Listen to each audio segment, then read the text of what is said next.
Hey, everybody. Welcome to another free real estate advice Friday. This is episode number 41. Wanted to talk a little bit today about interest rates because that's what everyone's talking about. So I thought it would be a good idea to get into this a little bit and what it means as far as the market goes. And yeah, it's been kind of a shocking week since the last time I did one of these. Rates have gone up quite a bit. So we were really hovering around anywhere from 5 to 6 or 5.5 to 6 over the past few months. And that's been shocking for, I think, people that have been looking for homes for a little while, since rates, about a year ago were about half this. They were hovering around 3%.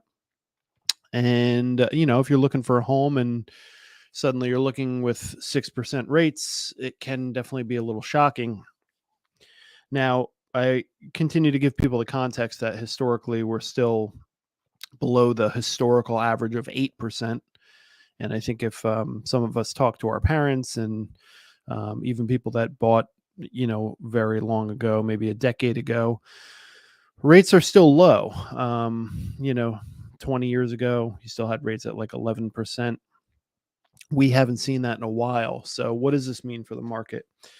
Um, a few things is despite what happens with interest rates or the market in general, the market's been challenging over the past few years. So I've had the conversation many times with clients about um, what this current market, and when I say this current, the whatever market we were in at the time over the last 2 years, what it means to your experience, because that's a big strategic decision. So, when rates were 2.5 to 3%, we had people buying that were or selling that were really taking advantage of the opportunity.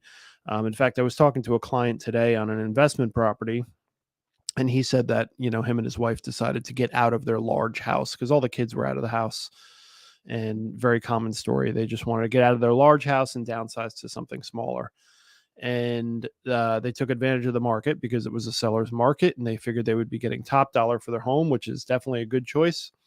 And they got out, and that's been a pretty common talking point over the past few years with particularly clients that were looking to downsize out of their quote unquote forever home to get into something that will take them into their retirement years and beyond. And it is still a seller's market. The inventory is just dreadfully low. So despite what's happening with the interest rates, is there's just so little inventory that sellers are definitely still having the upper hand. And I continue to see no signs of that changing anytime soon. So what we're losing really is mostly the opportunistic real estate transactions, people that are just seeing the market conditions saying, we were kind of thinking about this and now's the time to do it so we can get, take full advantage of this market and get full dollar for our house. I'd say for the most part, that's still true. You won't see the stuff that you saw over the past few years where you're going to get, guaranteed multiple offers and bidding way over asking price. In fact, pricing has really become kind of a hot button issue because it's very challenging, particularly for realtors, to have this conversation, because what you're dealing with is the expectation of sellers who have been watching the market and say, oh, everyone's getting multiple offers and getting top dollar. Well, when you run the comps nowadays as a realtor to give your client an idea of what to expect with the home and what the market value might be, we have to look at those comps from the past 6 months to a year. We try to do 6 months, but depending on the house and how unique it is, we might have to go back a year. We generally do not go back further than that because that basically would be going to look at a different market, and those rates or those prices might not be valid anymore. And the problem is we're comparing today's market, which, as I discussed, with the rates being what they are, the market has slid a little bit. Still a seller's market, but not quite so much as it was a year or 2 years or even 6 months ago. So we have to run our comps, but even with those comps, we have to build in a market rate. And generally what we're doing is we're, a good general way to describe it is saying that, if you take the comps from the last 6 months to a year and then price out the house, let's say it comes out to 500,000, you probably want to reduce that 10 or 15% to account for the market has slid a little bit. Now, notice I'm not saying shift. A shift in a market means that it's gone from seller to buyer market. That's not happening anytime soon. But the demand has slid for sure because we've lost all these buyers that were just kind of taking advantage of the low rates and wanted to get involved in the market. And that's why we were getting so many offers on every house and it was super competitive. So that slid a little bit. So we can't price the same way we were pricing 6 months ago, even though the comps that we're using are getting pulled out of those older markets. So pricing has become fairly challenging. But it is still a seller's market. Despite what happens with the market, there's always going to be people that still need to make a move for whatever reason. And when you're buying a house that you're planning to stay on for anything more than 5 years, you have to look more long term. You can't look at what the rates are today and say, well, the rates are bad, so we're going to wait. First of all, the big thing to consider here is there is so much uncertainty in just the world and economic conditions and everything else that it's really tough to say, well, let's wait 6 months for the rates to settle down. They might not. They might continue to go up. Again, we still have historically low rates. So if you were to wait 6 months, the rates might be 7 or 7.5 or 8. There's really no way to know. And if you have to make a move, then, or you see an opportunity, then do it. But here's the thing is you have to weigh those increased rates with what's happened with the market. So you may be able to get the house you want near asking price or even below asking price. And we are seeing price reductions and stuff like that. You might be able to get your house. You might be paying a higher rate, but you don't have to bid up so much. Maybe you can keep a little bit of cash in your pocket and do a lower down payment. You're going to probably refinance at some point if you're staying there for more than 5 years. So you have to take those things into consideration because you might pay a little less up front at a higher rate, but then you have to factor in that at some point you're probably going to refinance. Most people do refinance at some point. We've been in our house for 7 years. We've already refinanced twice because obviously there were opportunities to do that with the rates being so low. And it's fair to say that if you're buying today at 6.5%, then almost definitely you'll have some opportunity over the next, I don't know, let's say 10 years to get out of that rate. And if you see that opportunity and the house is right for you and you're going to live there for a while and you have, maybe you have a family or maybe it's just the perfect situation or the perfect location or the perfect lot. I mean, get involved in that process and get what you want and, figure out the financing later or get creative with it. There are a lot of programs too that are coming out, and a lot of these programs are kind of the result of what's happened over the past 2 years with the super competitive market. So there are a lot of programs now kind of geared towards making buyers more competitive. One of the really great programs that came onto my radar actually this week is our power purchase program. So if you're a home sale contingent buyer, which has really been tough over the last few years, if you're home sale contingent, meaning that your current home needs to sell before you can close on the new house. So you put an offer in on the new house, but that offer is contingent upon the sale of your house. So in competitive situations, those offers are almost definitely shuffled to the bottom of the pile. Now, if you're buying a house that's been on the market for a little while and they just haven't had any good offers, and also depending on the status of the house that is contingent, is it already under contract? Has it been through inspections? Is it expected to be a very easy sale, or is that house problematic and going to take a while? Buyer or sellers don't want to go on that ride with you. And that's why those offers automatically get shifted to the bottom of the pile. But sometimes the terms work out. So if you're going to acknowledge that you're on a home sale contingency, you have to make your offer even more competitive because you essentially want sellers to say, especially in a situation maybe where sellers aren't in a rush, they can say, hey, look, these people are home sale contingent, but they're offering 30 grand over the next best offer. And we're not in a rush. So, and actually maybe the sellers even need time to get out of their house. So it might actually work to your advantage. So there are always so many variables here.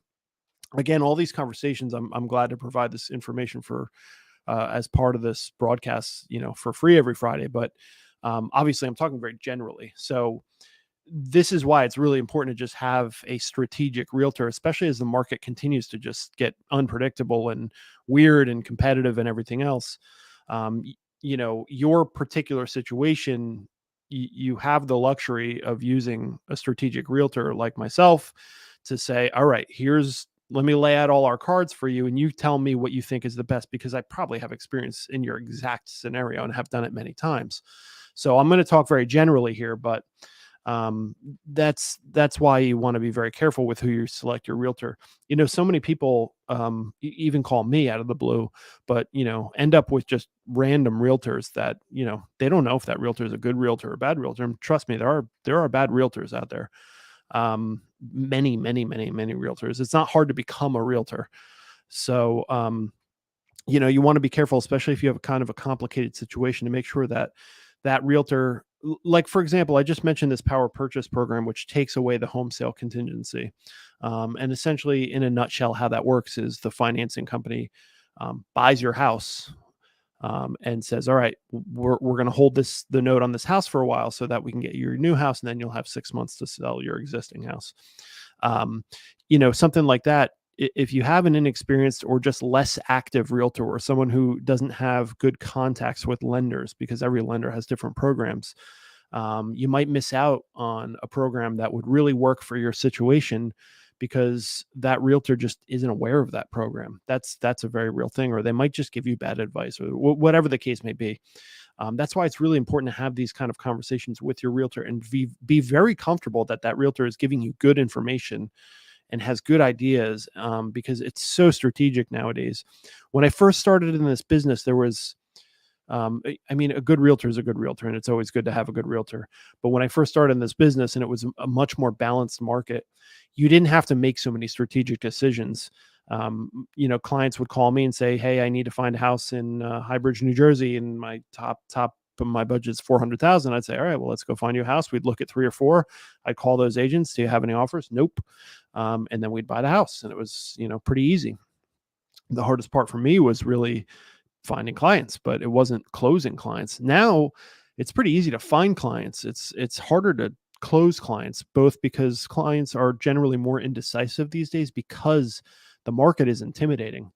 But also, just transactions are just tougher. It's tougher to get an offer accepted, and transactions in general have become a little more contentious for a lot of reasons.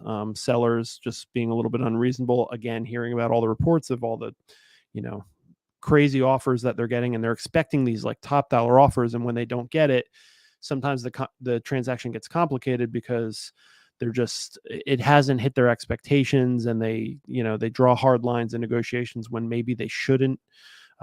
Operating outside of industry norms, when I'm telling them, well, that's not typically how we do this, and they're probably just going to say no.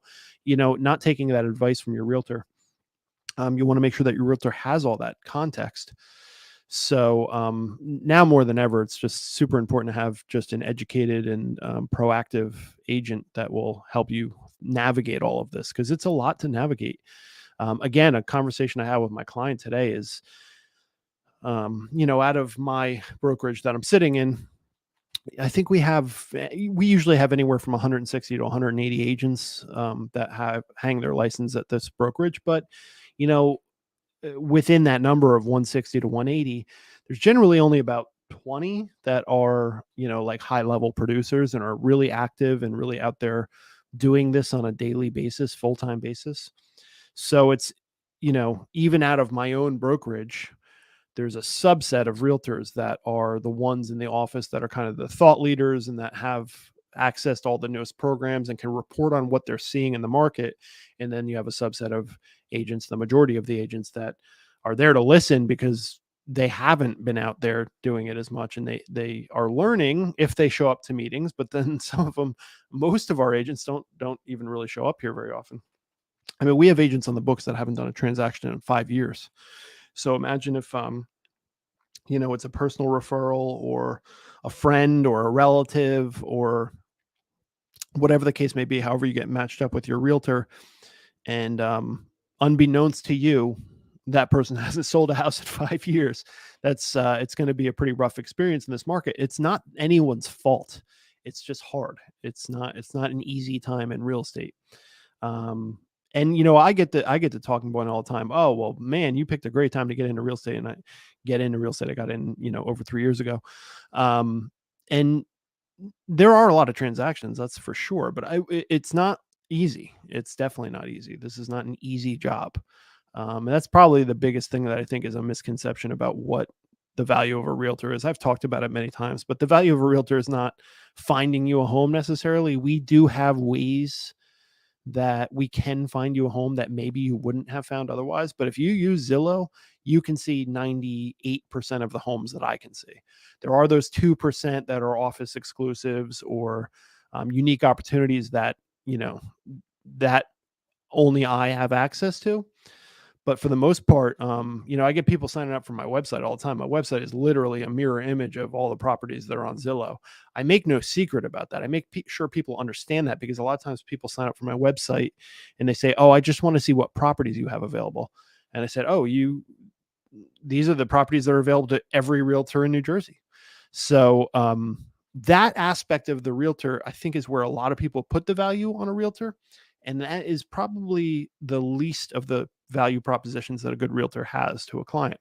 The real value is what happens after you find the home, guiding you through the home itself, physically taking you through the home and saying, "Yeah, this one looks pretty good to me. I mean, if you guys like it, this looks good to me as a realtor." I see a lot of houses. I've shown hundreds and hundreds. I've got to be coming up on close to 1,000 that I've seen.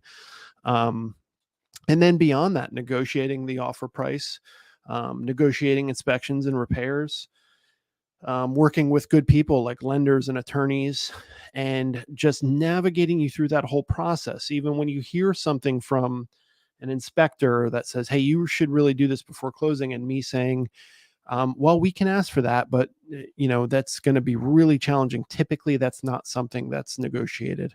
So, context like that, and also just managing workflows, and think of it as a 60-day project. It's nothing more than a 60-day project once your offer is accepted. So first of all, you have to get an offer accepted. That aspect, obviously, you need a good strategic realtor that can get your offer accepted. And you should have a realtor that's able to demonstrate to you why they were able to get your offer accepted, or why they will be able to get your offer accepted, because they have a way that they submit offers. They have a negotiation strategy that they've defined. That's their way of doing it. That, if you can't get that conversation out of a realtor, then most likely you should walk away. And then beyond that, once the offer is accepted, what happens after that is where you really need some expertise. So, if getting back to what's going on with the current market, if you have to make your move, you shouldn't be worried about the 6.5%. If it's somewhere in the back of the mind, I'll give you an example. I'm 42 years old. I got 2 young kids.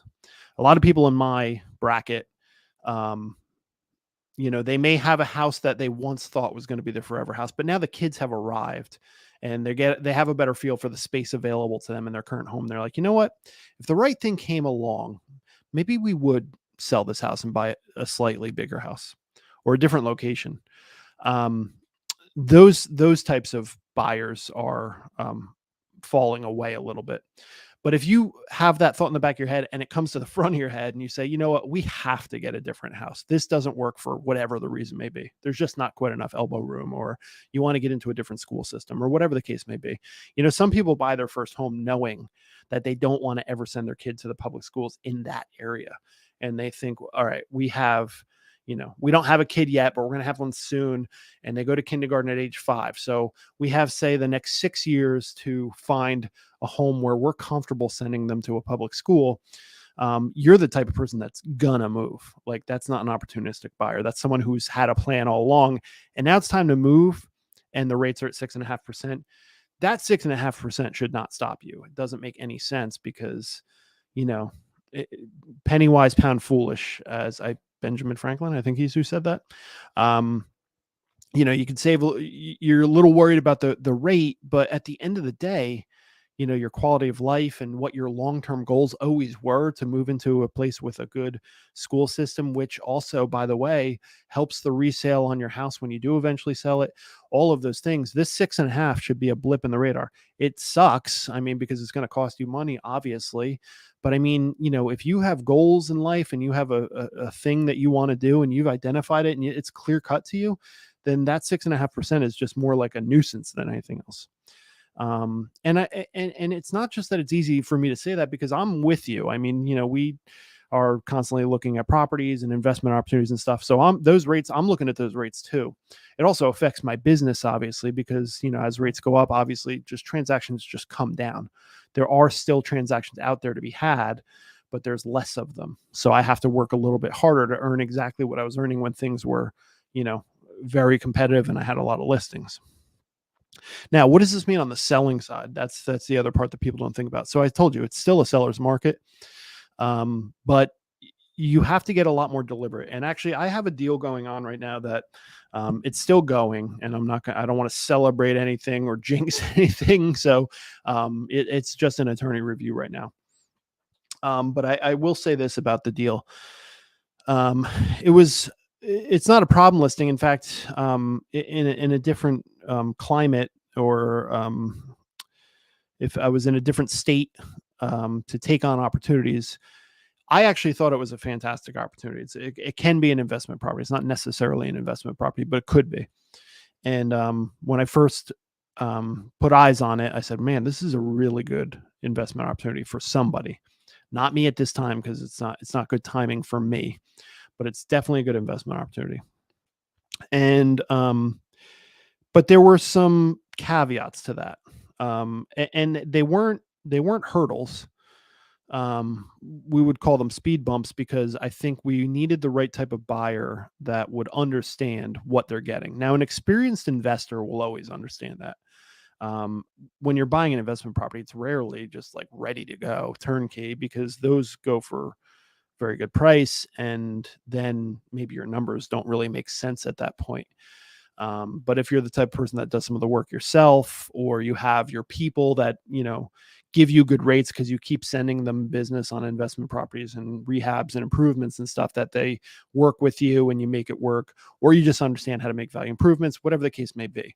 But for the casual investor, this particular property probably wasn't a good purchase, but I knew it was good for somebody. And there were some pricing issues and stuff like that, and we finally kind of corrected the pricing issues. And then I started thinking about, like, all right, so I know this is good, but it doesn't matter what I know, because I'm not buying it. I need to find someone that also sees it with me and will purchase the property. So and this is how this applies to sellers, residential sellers in this market, is the days are gone of me just putting the sign out and doing the bare minimum on digital marketing. So I personally have a very specific proprietary way in which I digitally market my properties. And I've done that throughout this crazy market. And I would often get the talking point of, Craig, why would you spend money advertising listings? I mean, everything's just flying off the shelf. And I said, well, that's true. I expect this house to be under contract in a week. However, in that 1 week, I need to get it out in front of as many eyes as possible, because what do you think is going to work out better for my sellers? If in that 1 week they get 10 offers, they probably get an offer that they're pretty satisfied with. But wouldn't we rather get 25, 30 offers? Like, if it's only going to be on the market for a week, then it's on me to scramble and make sure that every eye possible sees that property. So through this whole crazy market, I stuck to my guns with that. Now, when the market started slowing down a little bit, as it currently is, I said, and in particular, this property I'm referring to, which is a unique situation and probably good for either a small business owner or an investor, saying, well, this is a soft market. And it was a soft market, not just in the fact that it's either for an investor or a small business, but also the area it's in is kind of a soft market right now. And I said, well, I've been doing this for the luxury of just getting more eyes on it in a very short amount of time. But what do I do in a soft market? Like, how do I market this? That changes everything. I mean, this property was on the market for coming up on a year. So, which is not totally uncommon in a commercial situation, but it was time to move this property way beyond my comfort zone for how long it was taking. So we started getting creative with different digital marketing things. And again, talking about strategic realtors, this is how the business evolves. Is the strategy changed, and I started experimenting with digital advertising. And this is interesting. I've been doing this dating back to the beginning of my career when I was scrambling for business because I needed to make a living very quickly. And I wasn't necessarily expecting to dive in full time, but I was in a situation where I ended up doing that. So, back then I would do a lot of experimenting because I was desperate to find something that would work. So I just was throwing everything at the wall and seeing what would stick. Well, now I know a lot more. This, 3 years later.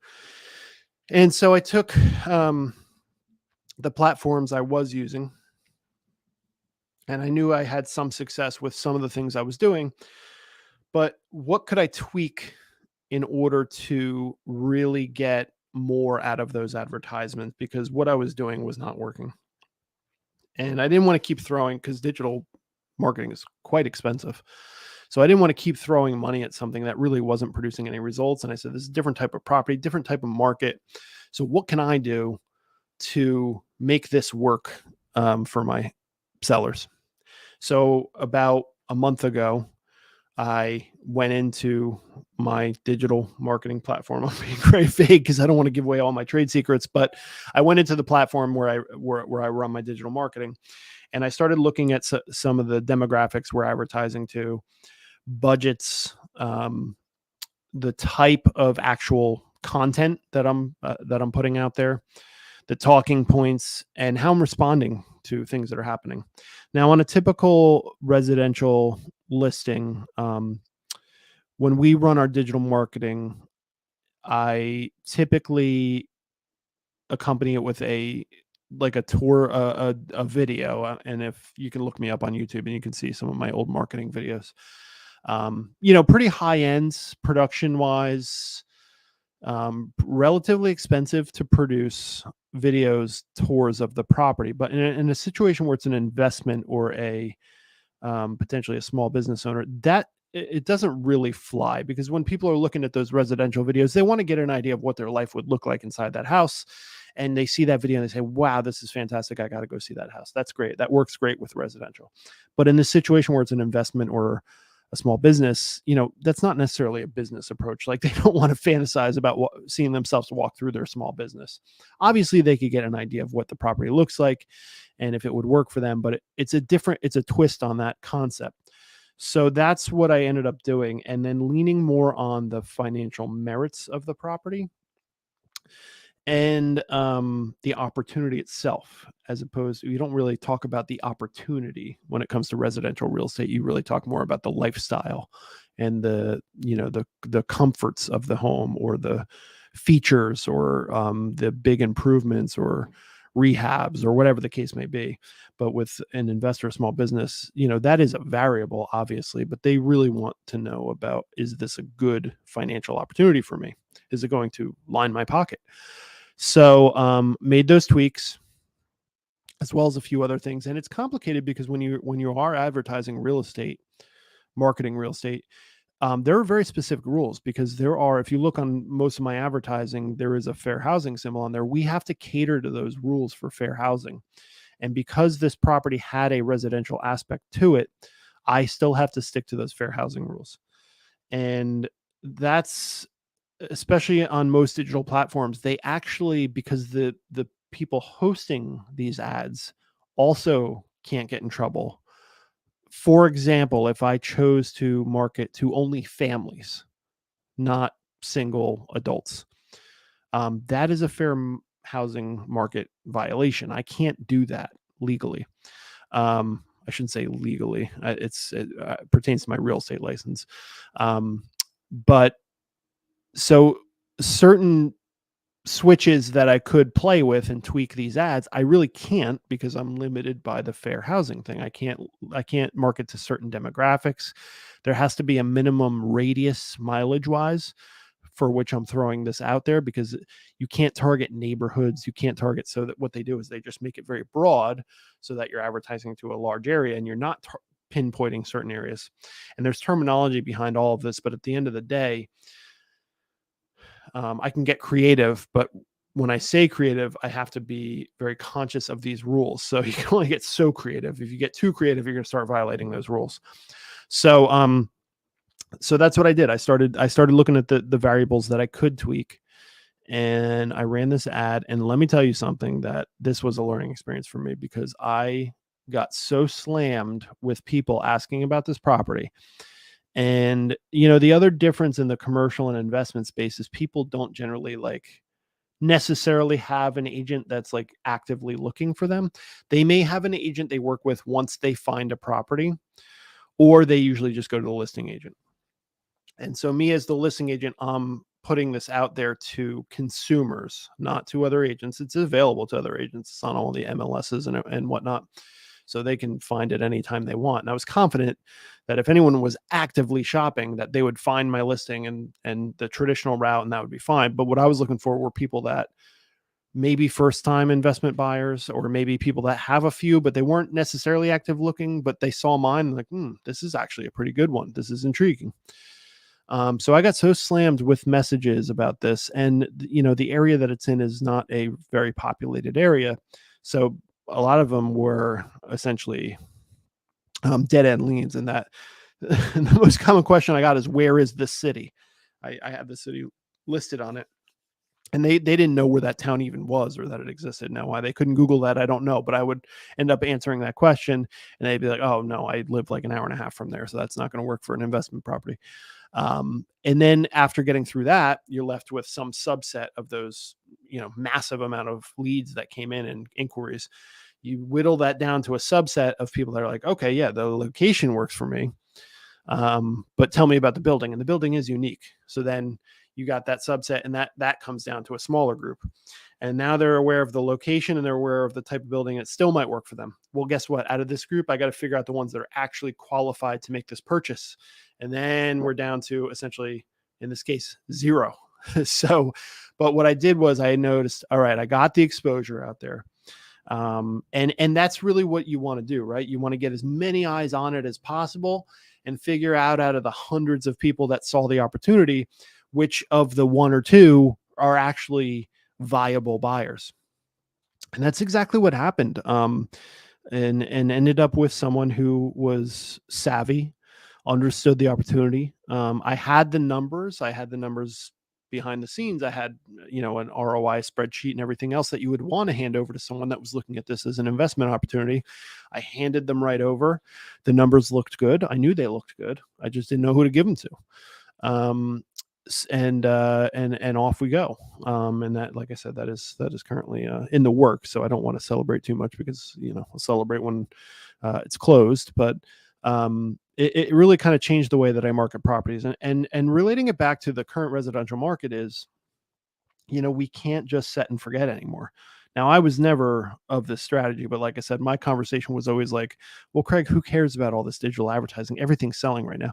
I can't tell you, there were some listings that, I really expected to get, and they were underwhelmed by me talking about my marketing, because they were like, the house is going to sell. Let's face it, that house is going to sell. Famous last words, by the way, because it's not that simple. It never was. Even when the market was crazy, you can make mistakes that would prevent your house from selling. There were still houses that were on the market for a month, or I'm sorry, a year, because it was overpriced and it was undermarketed, or they didn't make certain improvements, or they didn't address certain things that I told them to. And most importantly, they undermarketed it. And most of the time it's a pricing issue. If they're not going to make those things, then they can't get top dollar. But we had a problem with people that wanted top dollar, but also weren't willing to do the things that were giving other listings success. So everyone hears about the house down the street that sold for 125 over asking, 125,000 over asking, but then they don't talk about the details behind it, probably because they don't know. But there was a lot behind that. It wasn't so simple as just throwing a house up on there and, oh, everyone's getting, all the money for their house. It just isn't that way. And now that is definitely exaggerated. So, me going through this process on this unique property on the digital marketing really taught me a lot about the residential side, and said, you know what, I'm going to take a look at some of these things and further improve my digital marketing. Digital marketing has 100% been successful for my listings. What that bumps up against to interfere with any great results would be times when people didn't take my advice on certain items, namely around pricing. That's always going to be the big one. And even if it's hard to price these days. So even if you come out of the gate priced a little high, based on how things go and really the first 10 days that it's listed, that you're priced too high. That's always very clear. And then once we realize that, and I go back to my client and say, okay, we are overpriced, and we know that now. Because you're not even getting showings at that point. If you're not getting showings, you're overpriced, period. Now, there's two ways to combat that. Number one is lower your price. Obviously, that's the easy one. And then it'll probably almost instantly sell, because actually when you do a price drop on a property, it gets kind of blasted out again to all the MLSs and all the people that have safe searches and everything. I'm sure we've all gotten those emails with like the house that you once looked at and a thing that says price reduction. So you get that big blast when you do a price reduction. But then also, if you want to stick at your price, which we generally don't recommend, you want to make these decisions beforehand instead of relying on price drops. But let's say you're like, all right, well, we'll do a little price drop. I'm advising that you should lower it by 30 grand, but you say, all right, well, let's just do 5 grand. And this happens all the time. 5 grand is not going to affect buyer behavior. You're not going to get the rise that you're hoping you will. But if you then decide to take on some of those projects we talked about, doing some little stuff, painting, stuff with the landscaping, carpet, problematic carpet, or stuff like that you want to stay at your price. But you know what? We'll take on that flooring project you mentioned to us, Craig. Then yeah, I mean that could work. But the most important thing is taking those pivots based on the data you have of the first 10 days of your listing. And that's the mistake that a lot of people have made, is they wanted the reality of the price and the fetching a fantastic offer on their home that they love, and then discovering after the first 10 days of listing that people aren't loving this house like you do, and that price has now become a little bit of a fantasy unless we make an adjustment right now. People don't like to have that conversation. I don't like having those conversations. They're tough conversations. I like to be, generally speaking, a cordial and nice guy with my clients, but sometimes you have to have very tough conversations. It's one of the harder aspects of this job. But at that point, the writing's on the wall, literally, because I have the stats to back up because of the digital marketing. It's another thing that comes out of digital marketing is we have quantifiable stats. If you are working with a realtor who doesn't have an ad platform, who doesn't have a strategy, they don't have that stat. So I can tell my clients, this ad was seen by 30,000 people. Traditionally, when houses are priced correctly and they go quick and they go over asking, out of the 30,000 people that saw the house, we ended up with 500 people contacting us. And contacting us, I should qualify that as saying it could mean they liked the ad, they messaged me, not necessarily they went to look at it. And out of those 500, we had 20 showings in the first 10 days. In your case, Mr. Smith, we had 1 showing. And those people were in and out in 5 minutes, and they were completely not interested. And also the open house that I advertised for you, we didn't have a single person show up. You need to make an adjustment. Now, to me, who's been down this road 100 times, I'm speaking from experience as well as those stats. Now, to someone who hasn't sold a house in 25 years, maybe they don't believe me. We work in a commission-based job, so people are always like, oh, you just want more commission. Well, I'm not telling you to do a price reduction because I want more commission. And also, I mean, if I list a house for 600,000 and ends up selling for 550, I'm not thinking about the difference in commission on a 50,000 difference in sales price. To me, that's like, it's not even on my radar at that point. If I think something's going to sell for 600,000 and ends up selling for 100,000, then obviously I'd be a little more concerned about the change in commission there. But talking about a 10% reduction in my commission, that's not something that's on my radar. I just want the results. I want everyone to be happy. I want the house to sell and my seller's goal to be accomplished, and me to be able to feed my family and whatnot. I'm not worried about the commission aspect. But that's, one of the hard parts of working in a commission job is, people start to question motivations when things are going not as expected. So, it's just in listing in this market, still a seller's market, but the strategy is becoming more and more crucial. And I'm happy to be able to be in a platform. And listen, not for nothing, but I graduated with a business degree, and then I went and got my MBA before I ever knew I was going to be a real estate agent. So I'm really kind of talking from a perspective that's, I think, pretty unique in real estate. You don't have too many MBA educated real estate agents, and I take a lot of pride in that, and I use it. Like I said, providing investment spreadsheets with ROI calculations and cash on cash calculations to hand over to a potential investor that's looking at that property. I'm here to tell you that is not extremely common in real estate. Handing over reports to my clients on how their listing ad is performing and saying, here are the numbers. You cannot deny that this is happening and we need to make an adjustment. And here's what I'd recommend that adjustment is. That's stuff I take very, very seriously. We are constantly infuriated with, there's situations where we have listings that I have a client that wants to buy, and I call that listing agent for a week straight and I can't get an answer back. And I'm always thinking to myself, does the seller know that I am sitting here literally trying to buy this house and I can't get in touch with their agent?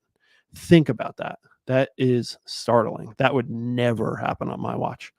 So, it can be very frustrating in that aspect.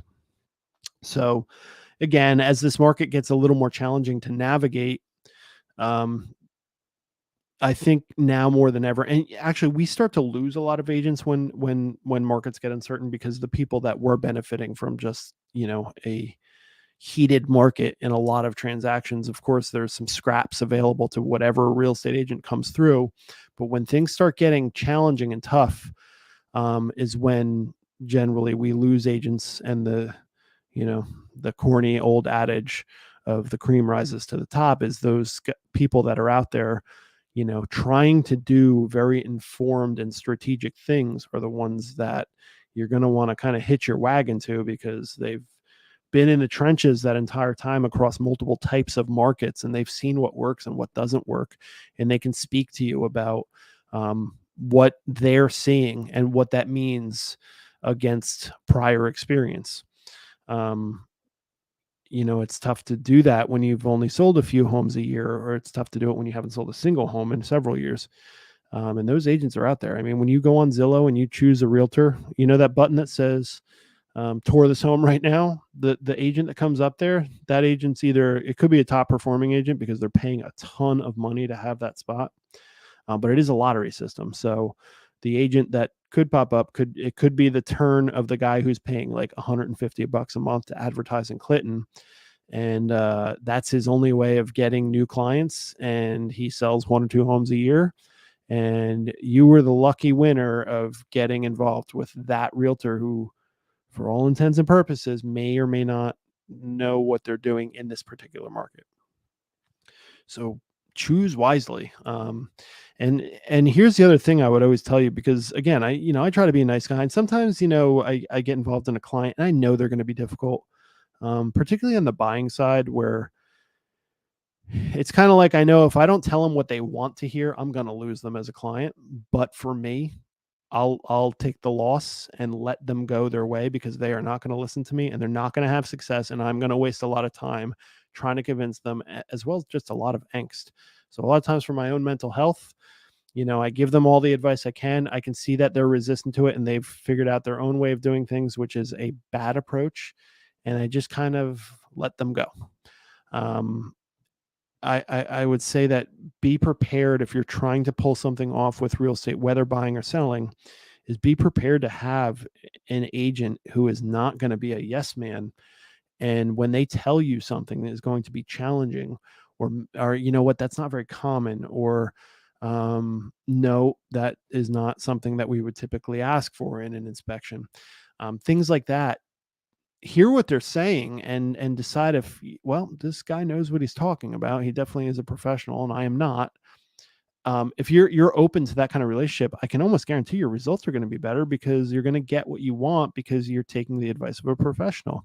No one has a plumber or an electrician come into their house and say, all right, well, here's what I'm seeing. You definitely have some issues here. I'm going to go ahead and fix these. And then, me come and say, oh, well, hold on a second. I would prefer you do it this way.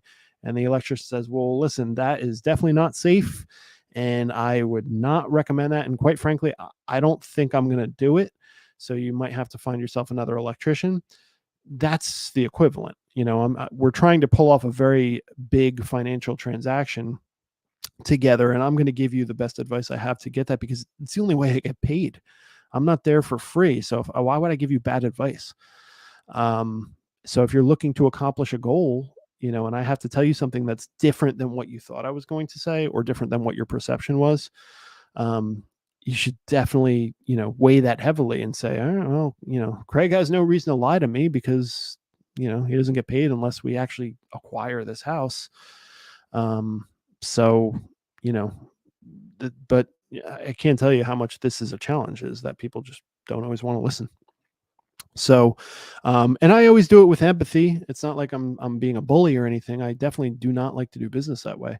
I like to have lasting relationships with my clients. In fact, a lot of my clients have become very good friends, and people I'll know forever, because they know I was straight with them and I was transparent and I was very professional, and told them the things that maybe someone else wouldn't have told them. And I can back this up with many experiences and many stories of situations where we had to change course to get the ultimate goal accomplished, and it worked. So, I hang my hat on that, reputation. I go out of business if I get through a transaction, and at the end of the transaction, regardless of whether or not goals were accomplished, that person goes to all their friends and said, all the friends, or whoever they know that's looking for us. I need that person to say, oh, well, we just got done with Craig Metz and he was fantastic. If they're not saying that, I'm not getting that other lead. And if I don't get that other person to purchase a house, I'm going to go out of business. Referral business is like the most important thing for any realtor. So I want to make sure not only that we get the result and we close the transaction, I get my commission. Obviously, that's how I get paid. But also, I want the experience to be so good that you can't not tell your people. We all know when we have like a really good contractor, a plumber or landscaper, or whatever it is. I don't know about anyone else, but I always like to say, oh, you need a landscaper? I have the best landscaper there is, and he's fantastic, and you must use him. He'll be so happy. Everyone loves to do that. So I think everyone loves to do that. I love to do it. So I want people to do that with their realtor, which is hopefully me. So that's my motivation. I tell people that all the time. This is meant to be a long-term relationship. It's not meant to be like, let me get you through this transaction and I'll be out of here. That's definitely not how I like to do business. So, the days when I don't have to, chase business, it's getting better over the years because I just know more people and I have more clients, and my book of business has grown, obviously. And, when you've been in the business for a decade or more, your book of business is very large, and you don't have to make as many calls. But, when you're like me and you're I'm 3 years into the business, I still, spend a lot of time on the phone trying to find business. And if you're watching this, there's a good chance you've seen my ads on Facebook or whatever. And that's obviously how I get a lot of my business. But, to meet a complete stranger online and convert them to someone who's actually going to buy a house with you is a ton of work. So, personal referrals are always best when a friend or a former client says, oh, well, if you need a realtor, you definitely need to call Craig. I mean, that is gold to us. So the way that we can establish that and have that continue to happen, which is the most important thing in my business, is to have really good client experiences. Make sure that my clients have a good experience. It's right on my website: better client experience, better client results. So that's my spiel for today. So I have a feeling we're going to be talking about this market for a long time coming, because it's kind of crazy out there. And with the rates going up this week, that's definitely the hot topic, which is why it's what I talked about this week. But as always, if you have any questions or anything, please post them in the comments. If you're on Facebook, the application I use to do the StreamYard, will ask you to just verify your identity. It's super easy, a matter of a few mouse clicks. And if you're on YouTube or LinkedIn, then feel free to leave something in the comments. I will check them. Of any future questions that you have that you want me to handle in a future broadcast, because obviously I'm getting off now. Or you can always call me. My phone number is on the video. It's also in the notes. My website is on there, email, text, whatever it is. I will be happy to help you out. All right. So I hope everyone's doing good. Hope you have a good weekend coming up. Weather is beautiful this week, and I think it's supposed to continue through the weekend. So get out there before it starts getting too cold. And let me know if you have any real estate questions or you know anyone that's looking to buy or sell. And I will do my best to help you out. All right. So take care, everyone. Have a great day, and see you all next week. Bye-bye.